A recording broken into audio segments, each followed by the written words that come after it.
রত্না নামটা শুভ নয়। শোভনার আমার সম্পর্ক নিশ্চয়ই আছে। এই সাহস, মানসিকতা, সাহসিকতা এই সমস্ত জায়গায় পৌঁছবে বৈশাখীর সঙ্গে কেউ? বন্ধুত্বের থেকে ধীরে ধীরে তার থেকে গভীর হয়েছে, আমরা একসঙ্গে থেকেছি। উনি বলেছেন আমি অনেকের সংসার ভেঙেছি, আমি সেই নামগুলো চাই। কল্যাণদাকে জমের মতো ভয় পেতে যাব কেন?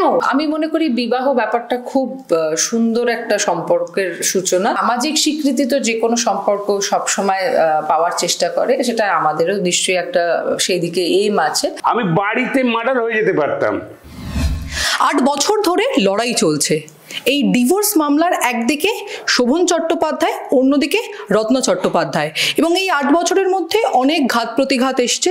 সদ্য যে বিষয়টা দানা বেঁধেছে বা বিতর্ক জল্পনা দানা বেঁধেছে তা হচ্ছে কল্যাণ বন্দ্যোপাধ্যায়কে নিয়ে। আমার সঙ্গে ইতিমধ্যে শোভন চট্টোপাধ্যায় এবং বৈশাখী বন্দ্যোপাধ্যায় রয়েছেন। আমি সরাসরি প্রশ্ন উত্তরে যাব যে কল্যাণ বন্দ্যোপাধ্যায় আপনার হয়ে এখন লড়ছেন, সেখানে দাঁড়িয়ে রত্নাদেবী বলছেন যে তিনি বারণ করেছিলেন যে আপনাকে ডিভোর্স দিতে না। পুরো বিষয়টা প্রাইমারি রিয়াকশন কি আপনার কাছে? এক কথায় বলতে গেলে গতকালকে যদি কল্যাণদার ডিভোর্স মামলায় আদালতে আমার পক্ষের অ্যাডভোকেট, রত্নাদেবীর পক্ষেও আরেকজন অ্যাডভোকেট ছিলেন, আদালতে সওয়াল জবাব হয়েছে এবং সেই সওয়াল জবাবটা যদি দেখা যায় প্রায় 2টোর থেকে শুরু হয়ে 4:30 পর্যন্ত 2.5 ঘন্টায় একে অপরে বলেছে। খুব পরিষ্কার হয়ে যাবে যে কল্যাণদার যে যে যে যে যে জিনিসগুলো তুলে রেখেছে সে নথিপত্রের ভিত্তিতে তুলেছে এবং তারই তোলার ভিত্তি করবার পর রত্না চট্টোপাধ্যায় যে অভিযোগ করছে সেটা যে অ্যাবসার্ড, অসত্য, মিথ্যাচার, এবং কল্যাণদা এই কথা ওকে বলবার কথা যে বলছে, তাহলে সেটা কতদিন আগে বলেছি? 1 বছর আগে। 8 বছর ধরে আমাদের মামলা চলছে। কল্যাণদা প্রথম গতকালকে হাইকোর্টে এই ব্যাপারে আমার অ্যাডভোকেট, আমি দীর্ঘদিনের কিন্তু কল্যাণদার সঙ্গে আমার পরিচয়, আজকে নয় 30 বছর অতিক্রান্ত হয়ে গেছে। তা সেই জায়গায় দাঁড়িয়ে তখনই তিনি তো বিভিন্ন ক্ষেত্রে বা বহু মিডিয়ায় বহু কথা বলেছেন, তাহলে এই কথার উল্লেখ তো কখনো আসেনি। তার মানে আমার অ্যাডভোকেট সম্বন্ধে উনি যে কথা বলছেন সে অ্যাডভোকেট হিসেবে এটা কল্যাণদা একটা প্রফেশন, সেই প্রফেশনালি উনি যেটা করেছেন সেখানে দাঁড়িয়ে সেই অ্যাডভোকেটকে যেভাবেই হোক উনি একটা হুমকি সুর আনতে পারেন, থ্রেট বলতে পারেন, বিভিন্ন ছলে বলে কৌশলে মামলাকে মানে যেভাবে ডাইভার্ট করার জন্য, ডিলে করার জন্য, নুইসেন্স তৈরি করে তিনি এটা করতে চাইছেন, এটা পরিষ্কার সত্য হিসেবে প্রমাণিত হচ্ছে। আমি একটা বিষয় জানতে চাইবো যে আপনি 8 বছর ধরে এই বিষয়টা থেকে বেরিয়ে আসতে চাইছেন, তাহলে মনে করা যেতে পারে যে আপনি মানসিকভাবে আগের সম্পর্কে নেই এবং আপনি বৈশাখীদের সঙ্গে দীর্ঘদিন ধরে রয়েছেন এবং তাকেই ভালোবাসেন, তাহলে এই পুরো জটটা ঠিক কোথায় আটকে রয়েছে? আপনারা 8 বছর বলছেন, 8 বছরটা বিষয়টা হচ্ছে যে একটা বিবাহ হলে অফিসিয়ালি একটা রেজিস্ট্রেশন হয় বা সামাজিক অনুষ্ঠান হয়, সেইখানটার থেকে বেরিয়ে আসার জন্য ডাইভোর্স শুট বলতে পারেন। কিন্তু যে সংসারই ছিল না, যে বৈবাহিক সম্পর্কটা শেষ হয়ে গেছে তার আরও অনেক আগেই, এবং সেটা যখন মানে জলের মতন পরিষ্কার হয়ে এসছে এবং সেই অভিযোগগুলো তুলেই আমি নথিভুক্ত করেই কিন্তু এই ডাইভোর্স মামলায় অফিসিয়ালি আমি পার্টিশন চেয়েছি। যার মানে সংসারই ছিল না, বৈবাহিক সম্পর্কই এক্সিস্ট করছে না, কিন্তু এই লিগ্যাল পয়েন্টসে আমাকে এই ডাইভোর্সের মামলাটা করতে হচ্ছে, তার অনেক অনেক আগেই এটা শেষ হয়ে গেছে। বৈশাখী, আমি আপনার কাছ থেকে জানতে চাইবো যে আপনি একজন মহিলা, তো এই ডিভোর্সের মামলাটা একজন মহিলার পয়েন্ট অফ ভিউ থেকে আপনাকে যদি জিজ্ঞাসা করি যে কেন আটকে রয়েছে, কেন রত্না চট্টোপাধ্যায় ডিভোর্স দিতে চাইছেন না, আপনার কি মনে হচ্ছে? দেখুন, আমি কোনো নাম নিচ্ছি না, কিন্তু আমি ডিভোর্সটাকে দুভাবে দেখি। আমার নিজের জীবনে আমার হাজব্যান্ডকে ছেড়ে চলে আসতে হয়েছে। কোনো মেয়ে তার সংসার ভাঙতে চায় বলে আমি বিশ্বাস করি না। কোনো মেয়েই তার সংসার থেকে বেরিয়ে আসতে চায় না এবং শেষ মুহূর্ত অবধি সে চেষ্টা করে যে সংসারটাকে ধরে রাখার। কিন্তু যদি মনের সম্পর্কের অবনতি হয়ে যায় শুধুমাত্র দখলদারি একটি পুরুষের ওপর, সে একটা আমার লিগ্যাল ডকুমেন্টে আমার সঙ্গে সই করেছিল বলে সেইটাকে দেখিয়ে তাকে ব্ল্যাকমেল করে হোক, তাকে মানসিকভাবে অত্যাচার করে হোক আমি ধরে রাখবো, আইদার সেখানে একটা স্বার্থ জড়িয়ে থাকে যে এই নামটা আছে বলে আমার নামটা ভেসে বেড়াবে, সেটা হলে পরে সেই সমস্ত মহিলাদের এক ধরনের মানসিকতায় তারা আটকে দেয় ডিভোর্সটা। কিছু মহিলা ইকোনমিক্যালি ডিপেন্ডেন্ট হয় তার হাজব্যান্ডের ওপরে, সেই জন্য সে চায় না যে সে চলে যাওয়া মানে সে আর্থিকভাবে দুর্বল হয়ে পড়বে, সেটার জন্য চায় না। আর কিছু ক্ষেত্রে একটা স্যাডিজম কাজ করে যে যখন আমাকে ছেড়েই দিচ্ছে তাহলে আমি একে সুখী থাকতে দেব না। এখন এই তিনটের কোন ক্যাটাগরির মধ্যে এই কেসটা পড়ছে সেটা তো যে ছাড়ছে না সে বলতে পারবে, কিন্তু আমি একজন মহিলা হিসেবে মনে করি আমি যেদিনকে বুঝেছিলাম আমার স্বামী আমাকে নিয়ে সুখী নয়, আমি মনে করেছি যে আমি তাকে বিয়ে করেছিলাম তাকে সুখে রাখার জন্য। তা আমি যখন সুখেই রাখতে পারলাম না, শুধু শুধু তাকে আটকে রেখে শুধুমাত্র হাজব্যান্ড ওয়াইফের পরিচয় দিয়ে একটা মিথ্যে সম্পর্ককে টিকিয়ে রাখাটা আমি মনে করিনি এটা আমার ডিগনিটি মানে সঙ্গে সাজুজ্য রাখছে, তাই জন্য আমি বেরিয়ে এসেছি। এবার এক্ষেত্রে 8 বছর 8 লং ইয়ার্স একটা সম্পর্ক থেকে শোভন বেরিয়ে আসতে চাইছে এবং আমার সঙ্গে শোভন কোনোদিনও লুকিয়ে সম্পর্ক রাখেনি। সেখানে 8 বছর ধরে নিশ্চয়ই ওনার মনের মধ্যে কোথাও এটা বিশ্বাস নেই যে ওনার হাজব্যান্ড ওনার কাছে ফিরে যাবে কোনোদিনও। এটা উনিও বহু জায়গায় বলেছেন যে আমি জানি ও আর আমার কাছে ফিরবে না। তাহলে লড়াইটা উনি কেন করছেন সেটা উনি সবচেয়ে ভালো বলতে পারবেন। আমি একটা বিষয় জানতে চাইবো যে শোভন চট্টোপাধ্যায় এবং রত্না চট্টোপাধ্যায়ের মধ্যে ডিভোর্সের মামলা চলছে, কিন্তু মাঝের কাঁটা আপনাকে বানানো হচ্ছে এবং রত্না দেবী তিনিও বলছেন যে আমি প্রেম করে বিয়ে করেছিলাম, এই প্রেম ভেঙেছে, সংসার ভেঙেছে আপনার জন্য, শুধুমাত্র কি দোষটা আপনার ছিল? দেখুন একটা জিনিস আমি বলি যে প্রেম, বিবাহ, সম্পর্ক এই তিনটে জিনিস যদি খুব স্ট্রং থাকে কোনো থার্ড পার্টি সেখানে ঢোকার কোনো জায়গাই পায় না। কোথাও একটা চোরাস্রোত পড়ে তবেই থার্ড পার্টি অনুপ্রবেশের কোনো জায়গা থাকে। এবং শোভন আর আমার সম্পর্ক নিশ্চয়ই আছে, কিন্তু সেটা ও ডিভোর্স ফাইল করার পরে। আমি কিন্তু শোভন আর রত্নার বিবাহিত জীবনের সময় ঢুকে পড়েছি এরকম নয়। এটা উনি এই অপপ্রচার চালিয়ে হয়তো ওনার নিজের দিকটাকে বাঁচানোর চেষ্টা করেন, কিন্তু আমার সঙ্গে শোভনের ওদের বিবাহিত জীবন যখন অটুট ছিল তখন এমন কোনো সম্পর্ক ছিল না যেটার জন্য ওদের সম্পর্ক ভেঙেছে। নিশ্চয়ই ওদের সম্পর্ক যখন ভেঙে গেছে তখন আমরা দুজনেই একলা মানুষ, আমাদের মধ্যে একটা সম্পর্ক গড়ে উঠেছে, বন্ধুত্বের থেকে ধীরে ধীরে তার থেকে গভীর হয়েছে, আমরা একসঙ্গে থেকেছি, সেটা আমাদের সিদ্ধান্ত। কিন্তু যে কথাটা বলা হচ্ছে আসলে কি জানেন তো, যখন নিজের দোষ লোকানোর হয় তখন আমরা একটা মানে নিজের জন্য একটা ভিকটিমহুড খুঁজি, আর এই ভিকটিম সাজার জন্য একজন ভিলেন খুঁজতে হয়। তো উনি খুঁজে খুঁজে এই একটা নাম পেয়েছেন বৈশাখীকে, যেটাকে উনি বারবার 8 বছর ধরে জব করেছেন আমার নাম। কিন্তু কি জানেন, এই অমুকে বলেছে, তমুকে বলেছে, এ বলছে, সে বলছে আমি এর সংসার ভেঙে, আমাকে প্রমাণ দিতে হবে। আমি তো বারবার বলেছি যে 8 বছর আমি ওনাকে একটাই রিকোয়েস্ট করেছি যে উনি বলেছে আমি অনেকের সংসার ভেঙেছি, আমি সেই নামগুলো চাই যাদের সংসার আমি ভেঙেছি। কারণ কাদের সংসার আমি জোড়া লাগিয়েছি, কাদের অনেক খারাপ সম্পর্ককে জুড়ে বুনে সেগুলোকে সুন্দর করে মেরামত করেছি সেটা আমি জানি, কিন্তু কার কার সম্পর্ক ভেঙেছি সেই নাম আমি চাই। কারা কারা ওনাকে বলেছে। আজকে এতদিন পরে হঠাৎ করে ওনার মনে পড়েছে যে কল্যাণদা নাকি আমার সম্পর্কে এতগুলো কথা বলেছেন।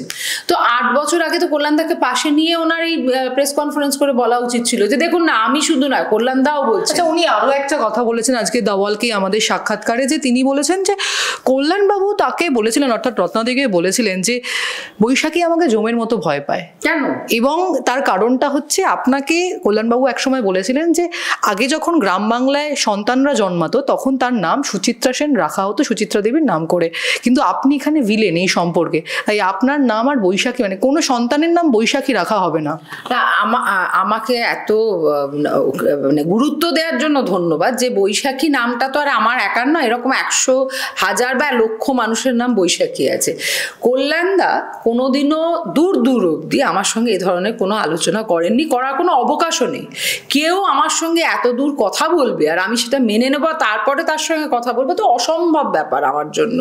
আর দ্বিতীয়ত, কল্যাণদা আমাকে ভিলেন বলার আগে ওনাকে তো বলতে হবে যে উনি কেন ভিলেন বলছেন। এই সম্পর্কে কোথায় কি আছে খুঁটিনাটি সেটা কল্যাণদারও বোঝা সম্ভব না, আমারও বোঝা সম্ভব না। এটা কে জানে? দুই ব্যক্তি মানুষ যাদের মধ্যে সম্পর্ক ছিল। শোভন আর রত্না জানে তাদের সম্পর্ক কত দৃঢ় ছিল বা কত হালকা ছিল, বা কোথাও গিয়ে কোথাও শিথিল হয়েছে কিনা। কিন্তু কল্যাণদা হঠাৎ করে আমাকে ফোন করে বলবেন অমুকের নাম দেবে না, তমুকের নাম দেবে না, এরকম কোনো ঘটনা আজ পর্যন্ত ঘটেনি। আমি জানি না, ওনাকে যদি এটা বলে থাকেন তাহলে আমি বলবো যে সেটার উনি প্রমাণ দেখান, তাহলে আমি নিশ্চয়ই কল্যাণদাকে জিজ্ঞেসা করবো যে এরকম কোনোদিন আমার সঙ্গে কথা বলোনি তুমি, গিয়ে কেন এই কথা তাহলে রত্নাকে বলেছো। এটা তো আমার নিশ্চয়ই মনের মধ্যে প্রশ্ন জাগবে তখন, যখন আমি রত্নাকে বিশ্বাস করবো। কিন্তু বিশ্বাস করো, শুধুমাত্র বোধহয় শোভনের নামটা বাদ দিয়েছে, যে শোভন গেও না। কোনদিন আমি এটাও শুনতে পারি যে বলবো শোভন বলেছে যে বৈশাখী খুব খারাপ, বৈশাখীর সঙ্গে মিশো না। মোটামুটি শোভনকে বাদ দিয়ে পৃথিবীর আর যত কোটি মানুষ আছে সবার নাম মুখ দিয়ে উনি আমার ব্যাপারে ওনার যে রাগটা আছে সেটা উনি প্রকাশ করেছেন। তো হঠাৎ করে কল্যাণদার কারুর নাম রাখার সঙ্গে আমার নামটাই মনে পড়বে কেন? আর ওনাকে এত, একজন এমপি, একজন আইনজীবী, এবং সে তার কনস্টিটিউয়েন্সি নিয়ে ব্যস্ত থাকে, তার পার্লামেন্ট নিয়ে ব্যস্ত, হঠাৎ করে রত্নার সঙ্গে আর কল্যাণদাকে জমের মতো ভয় পেতে যাব কেন? মানে I am why should I be scared of কল্যাণ ব্যানার্জি? কারণ কল্যাণদার সঙ্গে আমার এমন কোনো সম্পর্ক নেই যেখানে উনি আমার অনেক কিছু জানেন, যেটা নিয়ে উনি আমাকে ব্ল্যাকমেল করবেন, উনি আমাকে চোখ রাঙিয়ে একটা ফোন করবেন, এরকম সম্পর্কই নন। উনি আমার প্রাক্তন হাজব্যান্ডের আইনজীবী ছিলেন, উনি আমার বন্ধুর আইনজীবী ছিলেন। আইনি পরামর্শের বাইরে ওনার থেকে কোনোদিন কোনো ব্যক্তিগত স্তরে এইরকম জায়গায় কথা হতে পারে, এটা অসম্ভব ব্যাপার। আমার কাছে এই জিনিসটা খুব হাস্যকর মনে হয়েছে, এবং আমার মনে হয়েছে যে রত্না দেবী সবসময় একটা সোশ্যাল অ্যাপ্রুভাল খোঁজে, যে আমি খারাপ কথা বলছি অতএব আমার পাশে পাশে কে কে আছে। আমি বলবো যে কালকে ওনার কল্যাণ বন্দ্যোপাধ্যায়ের নাম মনে পড়েছে, এরকম সিলেক্টিভলি ওনার মেমোরি যেখানে যেখানে কাজ করবেন, একদিনে যদি সবাইকে নিয়ে উনি বসেন, সবাইকে দিয়ে যেন তাদের মুখ দিয়ে বলান, তারা দায়িত্ব নিয়ে বলবেন। কল্যাণদা যেদিন নিজের দায়িত্ব নিয়ে এই কথা বলবেন, সেদিনকে কল্যাণদার কথার আমি যথাযথ উত্তর দেব।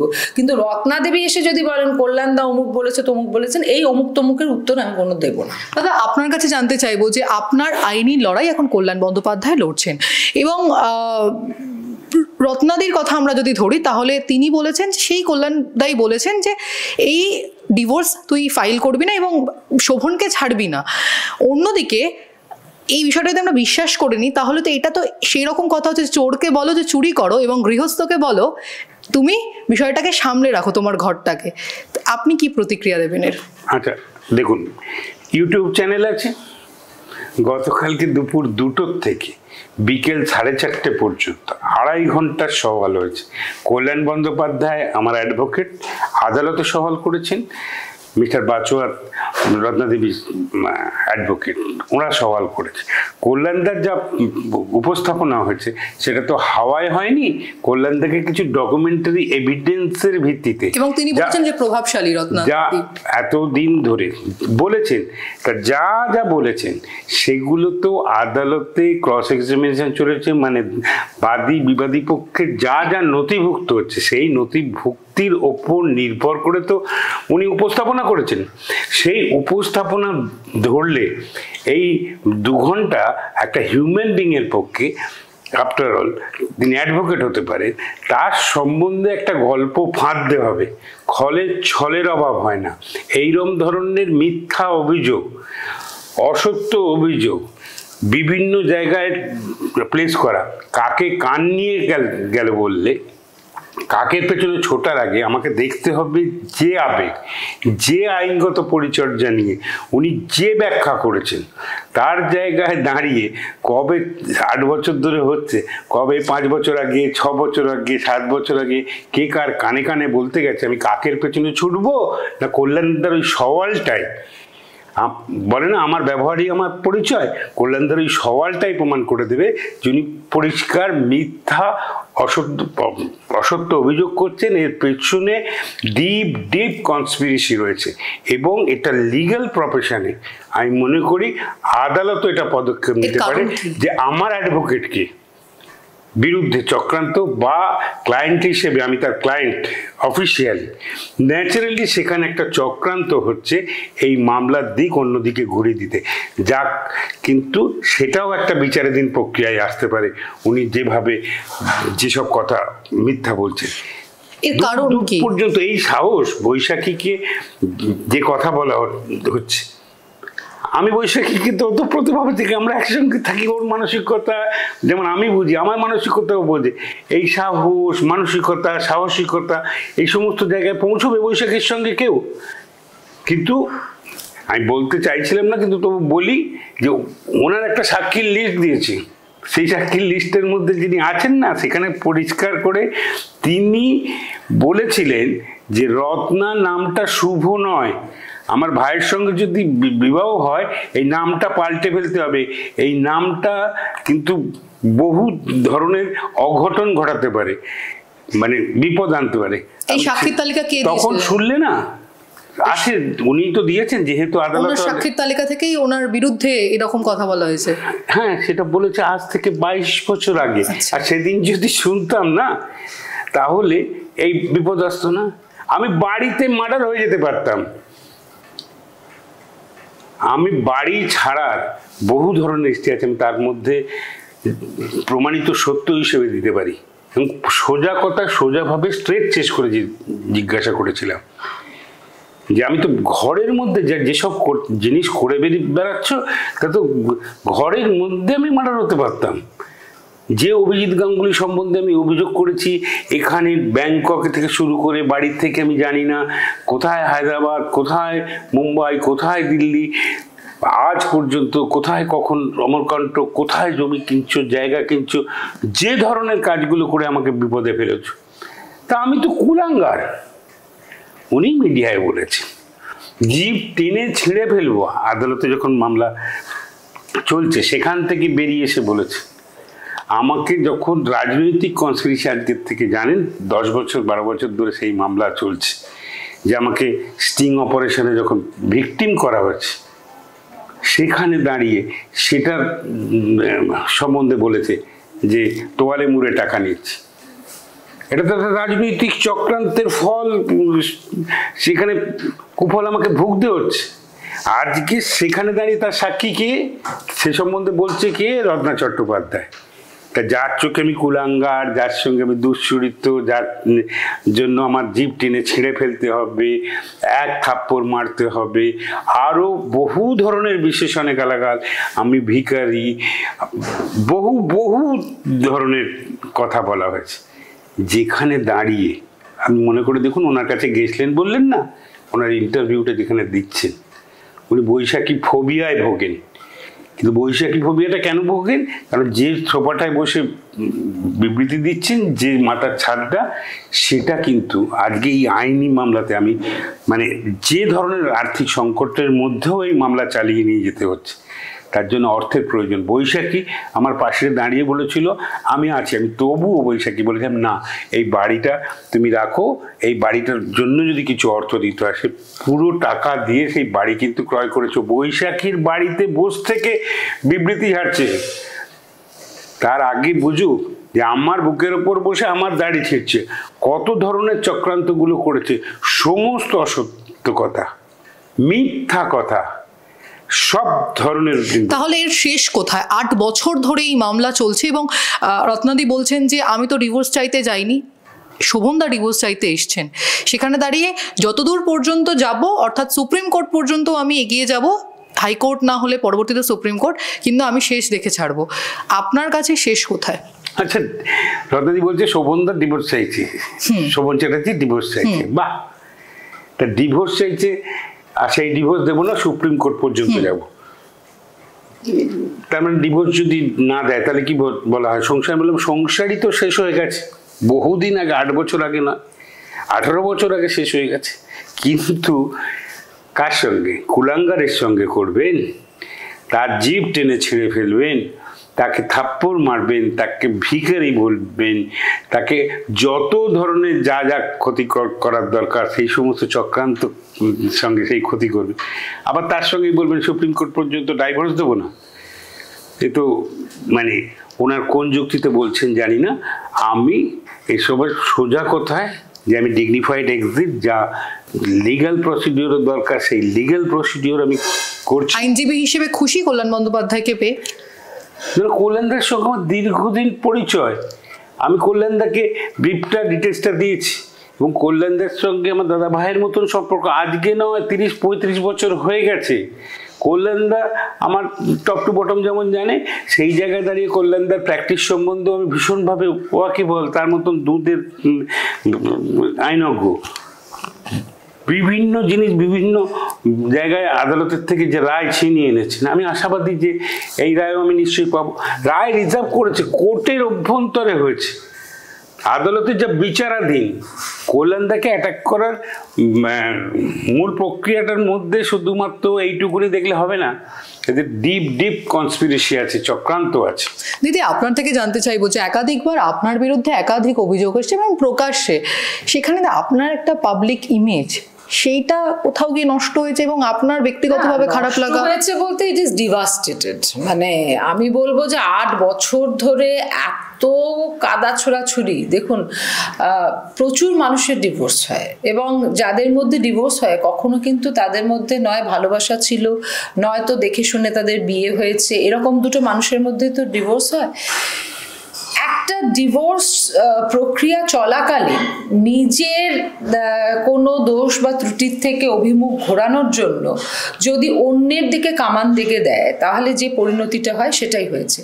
এখন যন্ত্রণা পেতে পেতে না ইস্পাত হয়ে গেছি। গত বছর অবধি মা বেঁচে ছিলেন, তখন মনে হতো যে সন্তান হিসেবে আমি কত কুসন্তান যে আমার জন্য মাকে এত কথা শুনতে হচ্ছে। এখন আর সেই যন্ত্রণাটাও নেই।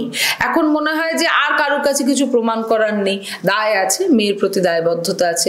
তার সেই জায়গাটায় যখন তার মা সম্পর্কে এতগুলো খারাপ কথা বারবার কেউ বলছেন এবং কোনো প্রমাণ ছাড়া, আমি বলছি যে এক সময় শুনলাম কলকাতার মোড়ে মোড়ে আমার বয়ফ্রেন্ডরা দাঁড়িয়ে থাকে, তা আমি তো তাদের সবাইকে দেখতে আগ্রহী হয়ে পড়লাম যে আমি শুধু শোভনকে দেখবো কেন, আমার মোড়ে মোড়ে যখন বয়ফ্রেন্ড আছে আমি দেখতে চাই তাদের। রত্না দেবী একজনকেও দেখাতে পারলেন না। উনি বললেন পয়সার জন্য আমি শোভনের কাছে এসেছি, শোভনের পয়সা করি সব ওনার কাছে রাখা আছে। উনি বললেন রাজনৈতিক ক্ষমতার জন্য এসেছি, শোভন রাজনৈতিক ক্ষমতার থেকে বেরিয়ে আসার পরে 8 বছর আমরা একসঙ্গে আছি। শোভন বাবুকে মই হিসেবে উনি ব্যবহার করে কিছু পেতে পারেন, আমি আজ পর্যন্ত ওনার কারণে যদি দেখা যায় তাহলে কি হয়েছে, আমি একটা রাজনৈতিক পদে ছিলাম, সেই পদ থেকে সরিয়ে দেওয়া হয়েছে কেন না শোভনের সঙ্গে আমার সম্পর্ক আছে। তাই আমি নিজের যোগ্যতায় যে চাকরিটা পেলাম সেখান থেকে উখাড়কে ফেক দিলেন এক মন্ত্রী এসে, কারণ শোভনের সঙ্গে আমার সম্পর্ক আছে। তাহলে আমাকে যদি ওই ওনার মেটেরিয়ালিস্টিক ইয়ার্ডস্টিক দিয়ে জাজ করা যায়, তাহলে শোভনের কারণে আমি সব হারিয়েছি, এমনকি সম্মানটুকুও হারিয়েছি। তারপরেও কেন একে অপরের হাত ধরে?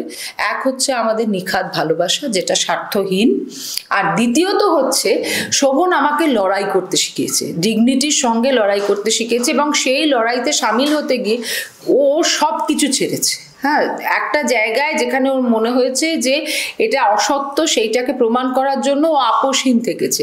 তাহলে দুজন আপোষহীন মানুষের মধ্যে যে সম্পর্কটা আছে সেই সম্পর্কটাকে কলুষিত করার উনি অনেক প্রচেষ্টা করেছেন। কিন্তু আমি দেখেছি যে যারা বললেন, কেউ কেউ কেউ প্রথম দিকে ওনার সঙ্গে গলা সুর মিলিয়ে বললেন ও বৈশাখী নয়, ও কালবৈশাখী, ও যেদিনকে মেয়র পদ থেকে শোভন চলে যাবে সেই দিনকে কালবৈশাখী অন্য জায়গায় উঠতে চলে যাবে, ঝড়ে সেই আইনজীবীর অস্তিত্বই উড়ে চলে গেল। তো তারা কিন্তু আজকে আর কোথাও নেই।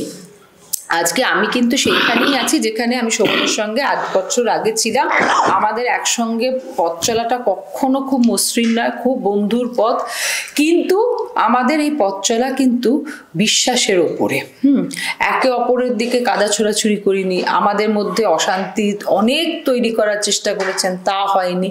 এবং আমার যেটা দুঃখ লাগে কি জানো, যে আমার কথা হচ্ছে দুজনের সম্পর্ক ভেঙেছে এটা মেনে নেওয়া ভালো, যে দুজনের দোষে ভেঙেছে, এতে তৃতীয় ব্যক্তি অনুপ্রবেশে কোনো জায়গাই নেই। যদি সম্পর্ক সুদৃঢ় থাকে না, সেখানে Shobhan was not a kid. Shobhan আমার থেকে 15 বছরে বড়, তো তাকে গিয়ে কি আমি শেখাতে যাব যে তুমি তোমার 22 বছরে ঘর করা স্ত্রীকে ছেড়ে আমার কাছে আসো? কেন বলবো? তখন তো আমার হাজব্যান্ড ভেরি মাচ আমার লাইফে আছে।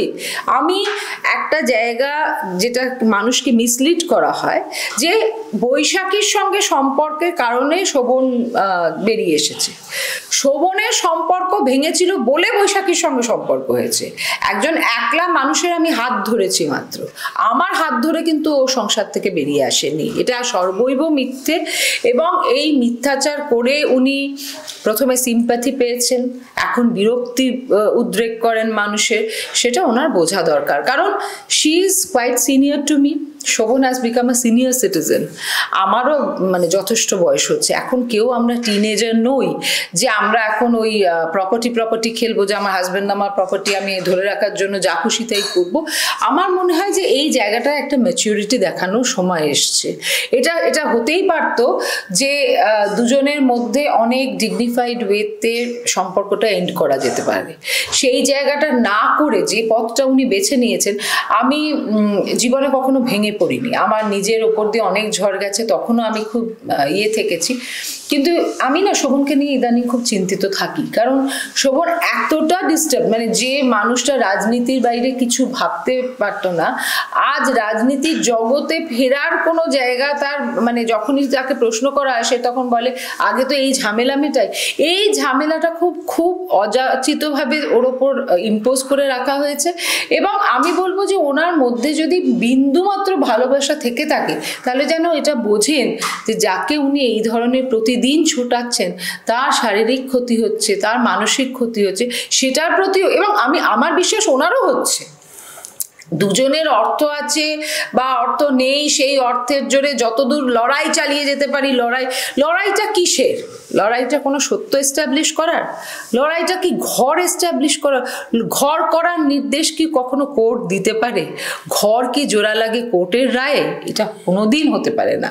যে ঘর ভেঙে গেছে, যেখানে মানে আমরা বলি একটা ক্র্যাক হলে সেটা আর বোঝানো যায় না, তাহলে সেখানে এরা কি প্রমাণ করার জন্য সুপ্রিম কোর্ট অব্দি যাবে সেটা এরাই ভালো বলতে পারবে। তবে আমি একজন মানে এই যুদ্ধের মাঝে পড়ে যাওয়া সেই মানুষ, যে মানুষকে, মানে আমার এখন মেয়ের পরীক্ষা চলছে, বিশ্বাস করুন গত মানে 2-3 সপ্তাহ একদিকে শোভনের এই কেসের জন্য ছোটাছুটি করছি, ফিরে এসেই মেয়ের পড়াশোনা নিয়ে বসছি। আমি একটা সিঙ্গল মাদার, মানে আমার দেখে খারাপ লাগে যখন শোভন খুব ক্লান্ত, তা সত্ত্বেও আমার মেয়ে যদি আমাকে না পায় ওর কাছে গিয়ে পড়াশোনাটা নিয়ে দাঁড়িয়ে যায়। তো এই পরিস্থিতিটা আমাদের জন্য ডিজায়ারেবল নয়। আমি এটুকু বলবো যে আমার খালি মনে হয় কি যে এটার একটা ইতি ঘটা দরকার। উনি বলুক না ওনার যা অভিযোগ আছে, উনি ওনার স্বামীর বিরুদ্ধে, উনি ঘুরে ফিরেই বৈশাখী নামটা জপ করা যদি বন্ধ করেন আমি কৃতজ্ঞ থাকি। আর তারপরেও যদি করেন, এবার আমাকে আইনি পথে হাঁটতেই হবে। কারণ আমি না মানে মিথ্যে শুনতে এখন নিজেকে আমার গায়ে চিমটি কেটে বোঝাতে হয় যে এই সিজনাল সত্য কথাটা কবে আসবে। মানে আমি মানে কতটা বিষক্রিয়ার মতো কাজ করে যখন আমি শুনলাম যে ও আমায় বলছে যে জানো আমার ছেলে লিখেছে যে তুমি এই বাড়িতে ফ্রক পরে ঘুরে বেড়াও। তো আমার বাবা মার স্মৃতিতে আছে নাকি যে আমি কবে ফ্রক পরে ঘুরে বেড়াতাম, সেটাই আমি জানি না। আর সেখানে ছেলেকে দিয়ে এই ধরনের নোংরা ভাষায় সাক্ষী দেওয়াচ্ছে আমাকে নিয়ে। আমি তো একজন মহিলা, আমি ধরে নিলাম villain woman, but I am a woman. তাহলে একটি 28 বছরের ছেলে সে মহিলাকে সম্মান করতে শেখেনি যে একজন নারী সম্পর্কে সে একটা মিথ্যে কথা এই লেভেলে বলে দিয়েছে। বলা হচ্ছে হ্যাঁ, মানে কোথায় বলেছে আমি জানি না, কিন্তু শোভন শুনেছে, সেটা শোভন এসে আমায় বললো। আমি মানে এগুলো শুনতে না আমার খালি মনে হয় কি যে এই যে বাবার বিরুদ্ধে ছেলে সাক্ষী দিতে আসছে, ভাইকে ভাইয়ের বিরুদ্ধে আনছেন, এটার মধ্যে উনি কিসের আস্ফালন দেখাচ্ছেন? কি মানে এইটা দেখিয়ে উনি কি পাচ্ছেন? এটা একটা জায়গায় কোথাও প্রতি আমার কিন্তু লিগাল সিস্টেম নিয়েও একটা প্রশ্ন আছে যে যে লিগ্যাল সিস্টেম একটা সম্পর্কের মধ্যে যখন প্রাণ শেষ হয়ে যায় সেই সম্পর্কটাকে জোর করে আইনি শিলমোহর দিয়ে বাঁচিয়ে রাখার চেষ্টা করে, সেই লিগ্যাল সিস্টেমে ভাবা উচিত যে এই যে এতগুলো crimes which are related to this kind of thing, না যে এই দীর্ঘদিন পাচ্ছে না, এগিয়ে একে কুপিয়ে দিচ্ছে, একে গিয়ে মারছে, এগুলো হচ্ছে মানুষের এক্সস্টনের একটা একদম ইন্টারকানেক্টেড। এগুলো নিয়ে আমার মনে হয় যারা আইনজীবী, যারা নীতি প্রণয়ন করেন, তাদের একটা নতুন করে ভাবার সময় এসছে। দাদা, একটা বিষয় জানতে চাইবো যে শোনা যাচ্ছে যে কল্যাণ বন্দ্যোপাধ্যায় তিনি যে লড়ছেন এটা মমতা বন্দ্যোপাধ্যায়কে জানিয়েই করছেন, এবং আসন্ন যে বিধানসভা নির্বাচন সেখান থেকে বেহালা পশ্চিমের কোথাও গিয়ে টিকিট দেওয়া হতে পারে আপনাকে। মমতা বন্দ্যোপাধ্যায়ের সঙ্গে দলে ফেরা বা ঘাসফুলে কামব্যাক নিয়ে কোনো আলোচনা হয়েছে? এ ব্যাপারে একটাই প্রশ্ন, যা ঘটবে তা দেখতে পাবেন। মানে আশা, মানে পজিটিভ আশা নিরাশার প্রশ্ন নয়, এটা সঙ্গে মানে দূর দূর পর্যন্ত এটা কি সম্পর্ক আপনারা কোথায় খুঁজে বার করেছেন আমি জানি না, এর উত্তর দেবার জায়গা এখন আমি এসে পৌঁছইনি। পৌঁছলে প্রথম আপনাদের ইনফরমেশন। আচ্ছা, ধন্যবাদ। আর একটা বিষয় জানতে চাইবো যে এই রত্নাদিকে ডিভোর্স দেওয়ার পর আপনারা সামাজিকভাবে বিবাহ বন্ধনে আবদ্ধ হবেন তো?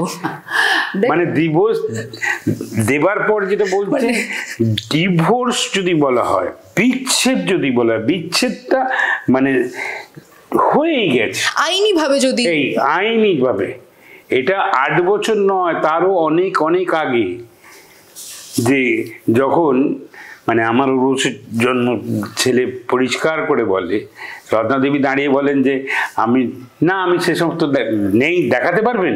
আর ছেলে এসেই দাঁড়িয়ে বলে হ্যাঁ, অভিজিৎ গাঙ্গুলি নামক যে লোক, সেই যার সঙ্গে এক্সট্রাম্যারিটাল অ্যাফেয়ার্সের অভিযোগ হয়েছে, তার সঙ্গে আমি একসঙ্গে মার সঙ্গে বেড়াতে গেছিলাম, মা গেছিলেন আবার ব্যাংকক ঘুরতে, কোথায় সিঙ্গাপুর ঘুরতে, কোথায় হায়দ্রাবাদ, মুম্বাই, দিল্লি, মানে হোটেলে থাকার কাগজগুলো আছে, হোটেল বুকিংয়ের কাগজগুলো আছে, ট্রাভেল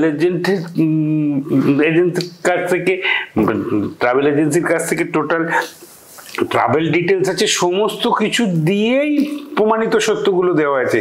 কোথাও কল্যাণদা হাওয়ায় হাওয়ায় করেননি। তা আমি আপনাকে বলি যে কথাটা জিজ্ঞাসা করলেন, সামাজিকভাবে বিয়ে, এই সামাজিক বিবাহ সেটার থেকে বহু যোজন দূরে চলে গেছে। এই রেজিস্ট্রেশন থেকে জোর করে একটা চক্রান্তের একটা একম এবং অদ্বিতীয় মঙ্গ হলো যে শোভন চট্টোপাধ্যায়কে ক্ষতিগ্রস্ত করা, শোভন চট্টোপাধ্যায়ের কাছে কি প্রতিশোধ নেওয়া, প্রতিহিংসা চরিতার্থ করা। সেটা আমি আপনাকে বলে দিই যে সেটা চেষ্টা করছেন, চেষ্টা করে দেখতে পারেন, কিন্তু এটা nuisance. This is one type of মানে এক্সিমা বলতে পারেন, আমি যা নিজেকে ইনভাইট করে নিয়ে এসেছি।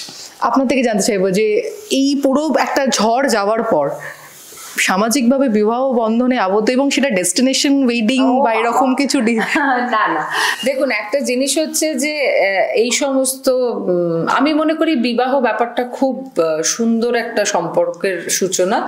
তো আমাদের নিশ্চয়ই একসঙ্গের পথ চলা, সেটা আজ থেকে বহু বছর আগে শুরু হয়েছে। কিছু ডেটস নিয়ে নিশ্চয়ই আমাদের সেন্টিমেন্টস আছে, আমার আরো বেশি করে আছে, তো সেলিব্রেট হয় ঘটা, যেটা নিশ্চয়ই সেলিব্রেট করি আমি খুব ঘটা করে। আসলে ঘটার ঘন ঘটা থাকে না, কিন্তু আবেগের তীব্রতা থাকে। সামাজিক স্বীকৃতি তো যে কোনো সম্পর্ক সবসময় পাওয়ার চেষ্টা করে, সেটা আমাদেরও নিশ্চয়ই একটা সেই দিকে এইম আছে। হ্যাঁ, যেটা বলতে পারো যে যারা এই যুদ্ধে আমাদের পাশে ছিলেন তাদেরকে নিয়ে তো নিশ্চয়ই কোনো সেলিব্রেশন থাকবেই। তারা পাশে ছিলেন বলেই তো আজকে আমরা মনের জোরে এই পথ চলাটাকে এগিয়ে নিয়ে যেতে পারি। তাদের নিয়ে নিশ্চয়ই কোনো আনন্দানুষ্ঠান হবে, কিন্তু ডেস্টিনেশন ওয়েডিং টেডিং এত কিছু না শোভনের মধ্যে এসব আছে, না আমার মধ্যে আছে। বৈশাখীদি এবং শোভনদাকে অনেক ধন্যবাদ এতক্ষণ সময় আমাদের দেওয়ার জন্য, এবং যে সেলিব্রেশনটা হবে সেই সেলিব্রেশনে যেন ওয়াল বাদ না পড়ে যায়, সেটা আগের থেকে আমি ইনভিটেশন নিয়ে রাখলাম। গোজ উইদাউট সেইং যে ওয়াল একদম ওয়ালের মতো দাঁড়িয়ে থাকবে আমার অনুষ্ঠানে, সেটা নিয়ে কোনো সন্দেহ নেই। এবং আমি এটাই বলবো, বলের মাধ্যমেও বলবো যে এটা রত্নাদেবীর কাছেই আমার রিকোয়েস্ট বলতে পারেন যে যে কোনো যখন আমরা লড়াই করি তার পরিণতির কথা আমরা ভাবি, তো কখনো উনি ভেবে দেখবেন যে এই লড়াই করার শেষ পরিণতিটা কোথায় পাবেন, মানে উনি কি আদেও কিছু হাসিল করতে পারবেন, এই প্রশ্নটা করার বোধহয় সময় এসেছে। আমাকে দোষ দিতে ভালোবাসেন, আমার নামে অনেক খারাপ কথা বলতে ভালোবাসেন, সেটাকে শিরোধার্য করেও বলছি, আপনি আমার থেকে বড়, আপনার সুমতি হোক, শুভ বুদ্ধির উদয় হোক, যাতে যাকে ভালোবেসেই বিয়ে করেছেন বলে একসময় বলেন যে প্রেম করে বিয়ে করেছিলেন, প্রেমের যদি কিছু অবশিষ্ট থাকেন তাহলে চিন্তা করে দেখবেন যে যাকে একসময় স্বামী হিসেবে ভাবতেন তার সুগার আছে, তার প্রেশার আছে, তাকে এত মেন্টাল প্রেশার দেওয়াটা ঠিক হচ্ছে কিনা। এই প্রশ্নটা দিয়েই আজকে আমরা শেষ করছি, কারণ এই প্রশ্নটাই থেকে যাক। বাকি কথা তো এতক্ষণ ধরে হলো। বিস্তারিত আপডেটের জন্য আপনাদের চোখ রাখতে হবে দ্য ওয়ালের পর্দায়। ক্যামেরায় সৌম্যদীপের সঙ্গে প্রীতি, দ্য ওয়াল, কলকাতা।